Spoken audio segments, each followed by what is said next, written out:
Si Engin Akyurek, ang sikat na pangalan ng Turkish telebisyon at mundo ng sinihan, ay madalas na nauuna sa kanyang kamakailang mga problema sa kalusugan at ang mga pag-unlad sa kanyang relasyon kay Tagbabuyak Usten. Ngunit ang nangyari sa pagkakataong ito ay nabigla sa kanyang mga tagahanga at sa tabloid press. Habang nakakuha ng atensyon ang sikat na aktor sa kanyang napaka-tense na trauma sa isang event na dinaluhan niya noong isang araw, nag-iwan ng question mark sa isipan ng lahat ang nangyari behind the scenes. Si Engin Akyurek ay dumalo sa kaganapang ito na ginanap sa Istanbul upang dumalo sa charity night sa unang pagkakataon pagkatapos ng mahabang proseso ng paggamot. Habang inaasahang makikipagkita ang aktor sa kanyang mga tagahanga at kaibigan, naganap ang mga hindi inaasahang pangyayari. Sa sandaling magsimula ang kaganapan, ang nerbiyos na saloobin ni Engin Akyurek ay nakakuha ng pansin.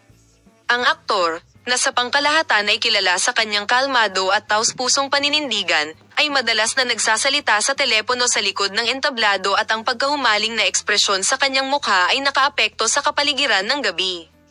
Panatilihin ang panonood sa aming channel para sa mga detalye ng pag-ibig ni Engin Akyurek at Tagbabuyak Usten Palem. Makita ka sa mga bagong video.